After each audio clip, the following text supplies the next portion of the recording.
आप देख रहे हैं सारांश। मैं सतीश सालुंके, मेरा अभिवादन स्वीकार करें।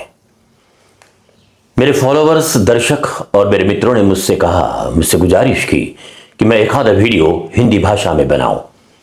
भाइयों और बहनों, दुनिया की कोई भी जबान, चाहे वह संस्कृत हो या उर्दू, सारी भाषाएं एक दूसरे की बहनें होती है, दुश्मन नहीं। दुश्मन तो वो लोग होते हैं जो भाषा के नाम पर दुश्मनी पैदा करते हैं। तो चलिए आज तारीख का वह पन्ना खुला करते हैं जिसका नाम है कैसे किया मुसलमानों ने 635 साल राज बीड़ पर। जी हां, 100-200 साल नहीं, पूरे 635 साल। कैसे, देखते हैं अगले कुछ मिनटों में। मैं कई दफा इतिहास से मिला हूं, तो इतिहास ने मुझे कहा कि नहीं मिन्नत का शिताबे शुनिदन दास्तां मेरी, खामोशी गुफ्तगू बेजुबानी है जुबा मेरी। ये कैसी जुबाबंदी है तेरे महफिल में, यहां तो बात करने को तरसती है जुबा मेरी। जी हां भाई और बहनों, सच्चा इतिहास अपनी जगह पर होता है और इतिहास का कथन कुछ और होता है। एक बात मैं आपको बता दूं, जब मैं इतिहास के बारे में बोलता हूं तब यकीनन विश्वास रखें, मेरा किसी भी पक्ष को अच्छा या बुरा कहने का कोई उद्देश्य नहीं होता। मैं तो बात बोलता हूं जो इतिहास के पन्नों में लिखी हुई है। हो सकता है किसी को अच्छी या किसी को बुरी लगे, लेकिन इतिहास अपनी जगह सच्चाई प्रस्तुत करता है। साल 1296 का देवगिरी पर यादव वंशीय हिंदू राजा महादेव राव का राज था, जिसके ऊपर नजर पड़ी अल्लाउद्दीन खिलजी की। वे अपने चाचा दिल्ली के सुल्तान जलालुद्दीन खिलजी के सरदार थे।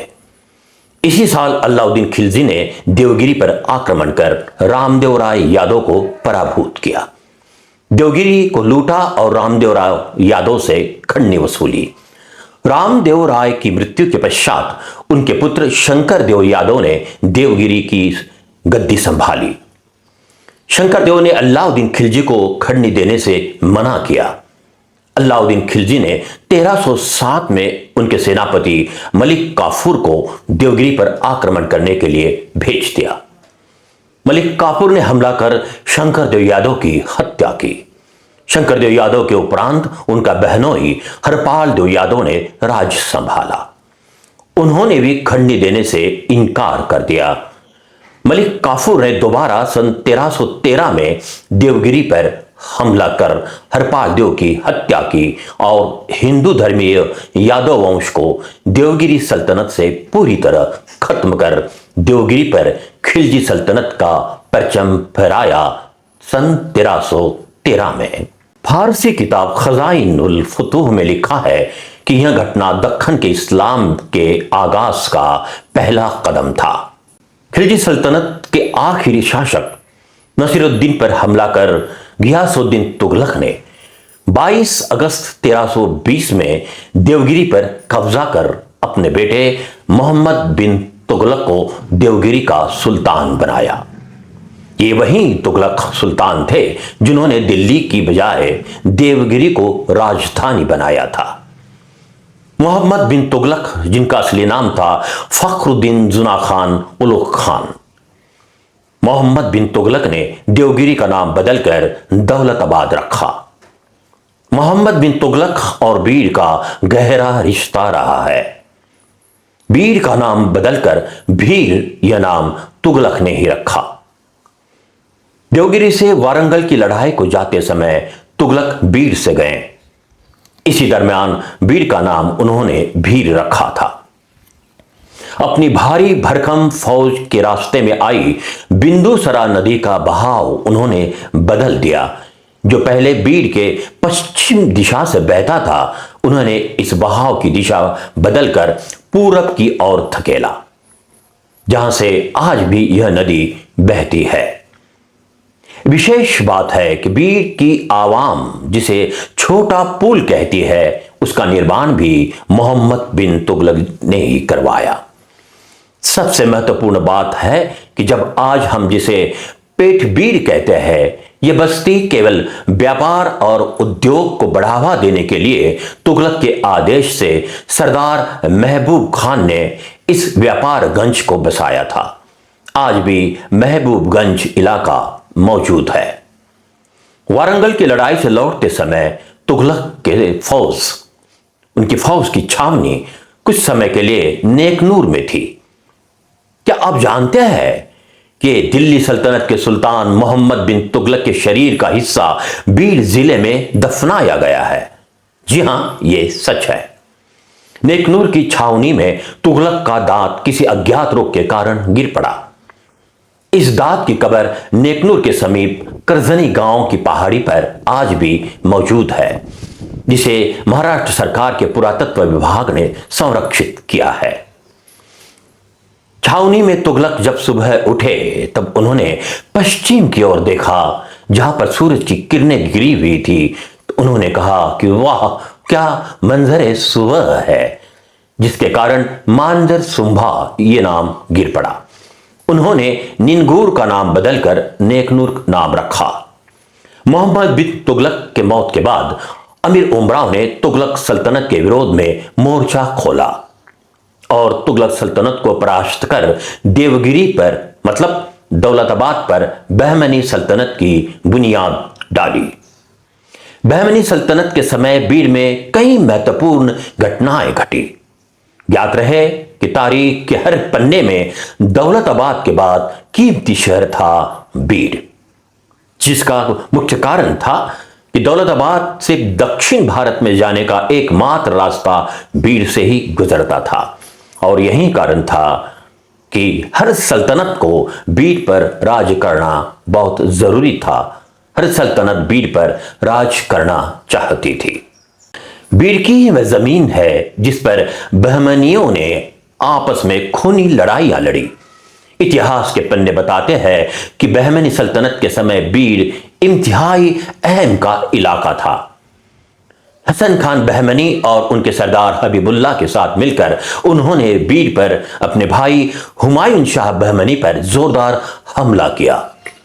यह जानकर आपको ताज्जुब होगा कि बहमनी सल्तनत की एक महत्वपूर्ण घटना बीड की जमीन पर घटी।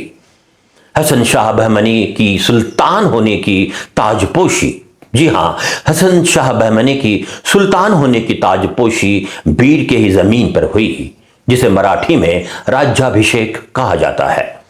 यह कोई मामूली बात नहीं थी।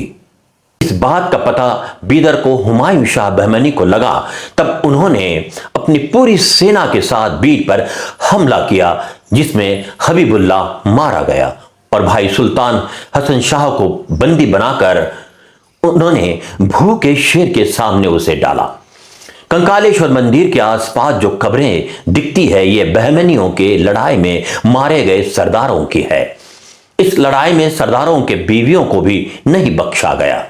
इसी समय बीवी हमीदा और उनके परिवार के लोग भी लड़ाई में शहीद हुए। साथ ही 7 महिलाएं जो आपस में सहेलियां थी, इन 7 सहेलियों की मजार एक ही जगह पर देखी जा सकती है, जो इस लड़ाई में शहीद हुई। इन महिलाओं के कब्र पर अंकित चोटियों के निशान बहमनी कालीन प्रथा को अंकित करते हैं। इन दोनों भाइयों की लड़ाई में जो सरदार मारे गए, उनका कब्रिस्तान भी कंकालेश्वर मंदिर के पास देखा जा सकता है। परली तहसील की धर्मापुरी का किला बहमनी सल्तनत के सेनापति सर सेनापति मोहम्मद गवान द्वारा निर्माण किया गया है। बहमनी राज में दक्खन के मुसलमान और अरब देशों से आए मुसलमानों के बीच संघर्ष शुरू हुआ, जिसका कारण था सियासत, सत्ता। बहमनियों की आपस की लड़ाइयां, इन सारे कारणों की वजह से 1490 साल आते आते बहमनी सल्तनत पूरी तरह बिखर गई, जिसमें से 5 सल्तनतें बनी, जिसमें अहमदनगर की निजामशाही और बीजापुर की आदिलशाही का खास तौर से बीड से बहुत ही गहरा रिश्ता रहा। अहमदनगर की निजामशाही में सबसे महत्वपूर्ण बात हुई वह थी खजाना बावड़ी का निर्माण। अहमदनगर के निजामशाही सल्तनत के सुल्तान मुर्तुजा शाह ने बीड के जहांगीरदार सलाबत खान द्वारा सन 1582 में खजाना बावड़ी का निर्माण किया। जिसका उद्देश्य था बलगुजार के 1000 एकड़ खेती को जल वितरित करना। ये सारी खेती हिंदू धर्मीय अर्थात मराठा समाज की थी। इसी सल्तनत में खासबाग और कारंजा का भी निर्माण हुआ, जिस पर मैंने अलग से वीडियो प्रसारित किया है, वो आप मेरी चैनल पर देख सकते हैं। बीड़ में नगर रोड पर चंपावती स्कूल के पास शिलालेख निजाम शाही के सुल्तान बुरहान शाह का है, जिसमें वह बीड़ में आने का जिक्र किया गया है। अहमदनगर की निजाम शाही और बीजापुर की आदिल शाही के बीच काफी लड़ाइयां बीड़ जिले में हुई। दौलताबाद पर हुकूमत करने के उद्देश्य से आदिल शाह ने सरदार किश्वर खान लारी के हाथों धारूर के किले का 8 जुलाई 1567 से लेकर 26 जून 1568 के बीच इस किले का निर्माण करवाया। आगे अहमदनगर के सुल्तान मुर्तुजा शाह ने 1570 में धारूर किले पर हमला कर किश्वर खान लारी की हत्या की और किले को फतेह किया। आगे जब औरंगजेब ने दक्खन की सूबेदारी संभाली, तब 1630 में धारूर के किले पर उन्होंने आक्रमण किया और निजाम शाही के हाथ से किला छीन लिया। धारूर का नाम बदलकर उन्होंने नाम रखा फतेहाबाद। दक्खन के सूबेदार के रूप में मुगल राजपूत औरंगजेब ने अहमदनगर सल्तनत और बीजापुर की आदिल शाही को परास्त कर पूरा दक्खन अपने कब्जे में ले लिया, जिसका काफी असर बीड़ पर हुआ। औरंगजेब और बीड़ का काफी नजदीक का संबंध रहा है। औरंगजेब के दरबार के एक महत्वपूर्ण सिपह सालार थे, जिनका नाम था राव दलपत, जो एक हिंदू धर्मीय थे। उन पर औरंगजेब का बड़ा विश्वास था। औरंगजेब के पुत्र बेदार बख्त जब दौलताबाद से सोलापुर जाते समय वे बीड़ से गुजरने वाले थे, लेकिन चौसाला के समीप मराठा सरदार लखूजी शिंदे की फौज बेदार बख्त पर हमला करने की खबर औरंगजेब को लगी। तब बेदार बख्त की रक्षा की जिम्मेदारी राव दलपत पर सौंप दी गई। राव दलपत का मुकाबला बाद में लखोजी शिंदे के साथ गेवराई में हुआ, जिसमें लखोजी को कैद किया गया। औरंगजेब ने राव दलपत को बीड़ के हत्ती खाने का प्रमुख बनाया। आज भी किले मैदान पर हत्ती खाना इलाका देखा जा सकता है। गौरतलब है कि बीड़ को सबसे पहले सूबे का दर्जा औरंगजेब ने ही दिया। इतना ही नहीं, बल्कि बिंदुसरा नदी के करीब 2 किलोमीटर की लंबी तटबंदी और कोतवाली दरवाजा भी मुगलों की ही देन है। अपने आखिरी दिनों में औरंगजेब पन्हाला किले पर थे। तब उनके तबीयत की पूछताछ करने के लिए इंग्लैंड के राजा पंचम जॉर्ज द्वारा दूत नॉरिस विलियम बीड़ से ही गुजरे। नॉरिस ने लिखे अपने डायरी में कहा है कि बीड़ एक शानदार और अमीरों की बस्ती है। गौरतलब है कि वे रमजान के दिन थे, वे रोजे के दिन चल रहे थे। हर घर से खाने की खुशबू महक रही थी, जिसका नॉरिस ने अपने डायरी में जिक्र किया है। औरंगजेब की मृत्यु के पश्चात मुगल सल्तनत कमजोर हुई, जिसका फायदा उठाकर मुगलों का दक्खन का निजाम कमरुद्दीन सिंह क्लिक खान ने अपने खुद की सल्तनत की घोषणा की, जिसकी राजधानी थी हैदराबाद और सल्तनत का नाम था आसफ जाही। तारीख में जिसे हैदराबाद का निजाम कहा गया है। हैदराबाद सल्तनत के 7 निजाम हुए, जिन्होंने करीब 234 साल राज किया। इस बीच बीड़ में अनगिनत घटनाएं घटी। मराठा फौज के साथ निजाम अली की लड़ाई बीड़ के समीप राक्षस भवन और खरड़ा में हुई। इन दोनों लड़ाई में निजाम की बुरी तरह हार हुई। इस दरमियान बीड़ में अस्पताल, स्कूल, कचेरियां और सरकारी इमारतों का निर्माण हुआ। निजाम और अंग्रेजों के विरोध में बीड़ जिले में आजादी की महत्वपूर्ण लड़ाइयां लड़ी गई। 1818 में धर्माजी प्रताप राव, 1859 में तात्या मुगदल और पापा मियाँ जो बीड़ के कलेक्टर के पुत्र थे। 1899 में बलवंत जगदम की जंग बीड़ के तारीख का एक महत्वपूर्ण पन्ना है। अंत में महान स्वतंत्र सेनानी स्वामी रामानंद तीर्थ के नेतृत्व में जो उठाव हुआ, उसके सामने आखिरी निजाम उस्मान अली को हार माननी पड़ी और 17 सितंबर 1948 को बीड़ जिला आजाद हुआ। गौरतलब हो, अलाउद्दीन खिलजी हो या तुगलक हो, मुगल हो, निजामशाही हो, आदिलशाही हो या हो हैदराबाद संस्थान, इस सभी के दरबार में कई हिंदू सरदार थे और हिंदू राजा के दरबार में कई मुस्लिम सरदार थे। इतिहास का कोई मजहब नहीं होता, उसे होता है वो तत्कालीन वर्तमान। और हमें भी इतिहास जिस काल में घटा है उस काल के वर्तमान के बारे में सोचना चाहिए, न कि आज के वर्तमान के बारे में। पाक महीना रमजान के अवसर पर मैं सभी मुस्लिम भाइयों को तहे दिल से बधाई देता हूं। खुदा हाफिज। इंशाल्लाह फिर मिलेंगे ऐसे ही एक महत्वपूर्ण वीडियो के साथ। आपसे गुजारिश करता हूं कि इस वीडियो को ज्यादा से ज्यादा शेयर करें। वीडियो अगर आपको कैसे लगा इसके बारे में आप जरूर कमेंट्स करें। अगर आप फेसबुक पर इस वीडियो को देख रहे हैं तो कृपया पेज को फॉलो करें, और अगर आप यूट्यूब पर देख रहे हैं तो कृपया सब्सक्राइब करें। खुदा हाफिज। मिलते हैं, तब तक मुझे रजा दीजिए। अस्सलाम वालेकुम।